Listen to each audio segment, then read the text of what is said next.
ត្រីនោះបោះចានដែលពោពេញដោយកាកទំដែងទៅក្នុងអាកាសបន្ទាប់មកលើកធ្នូនិងព្រួយរបស់នាងឡើងភ្លាមៗនាងបិទភ្នែកហើយស្ដាប់ការគៀបកាក់ដោយថ្នមៗដោយវិនិច្ឆ័យទីតាំងពិតប្រាកដនៃកាកនេះមួយៗវាប្រែថាអត្តសញ្ញាណពិតរបស់ស្ត្រីគឺអ្នកវោចាំដែលជាអ្នកអនុវត្តយុត្តិធម៌រឿងព្រេងនិទាននៅក្នុងពិភពក្បាច់គុណ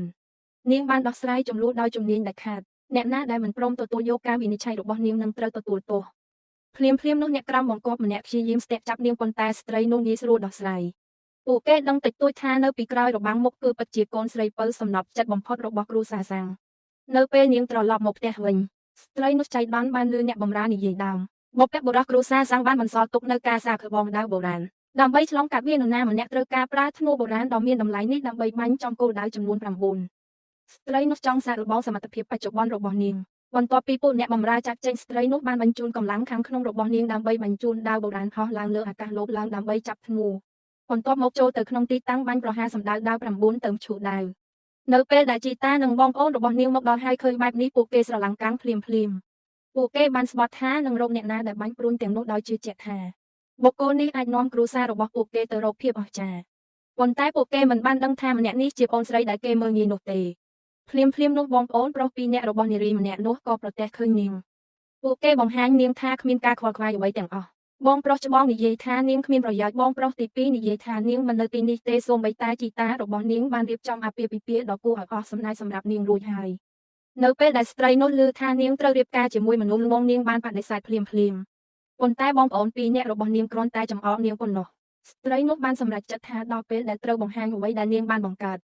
នាងបានប្រកួតប្រជែងពួកគេភ្លាមទៅកាន់ការប្រកួតកីឡាបាញ់ធ្នូ3នាទីក្រោយមកពួកគេមកដល់ទីលានប្រកួតជុំទី1តម្រូវឲ្យប្រើព្រួញដើម្បីចាប់បាល់ធ្លាក់អ្នកណាចាប់បាល់បានច្រើនជាងគេនឹងឈ្នះបងប្រុសទី2បាញ់ព្រួញទី1របស់គាត់បញ្ឈប់ការធ្លាក់បាល់មួយបន្ទាប់មកបាញ់ព្រួញពីរទៀតផ្ទាស់បាល់ដោយផ្ទាល់ទៅគោលដៅប៉ុន្តែបងប្រុសច្បងបោះបាល់3បាញ់ព្រួញ3ក្នុងពេលតែមួយហើយបាល់ទាំង3ធ្លាក់មកចំគោលដៅ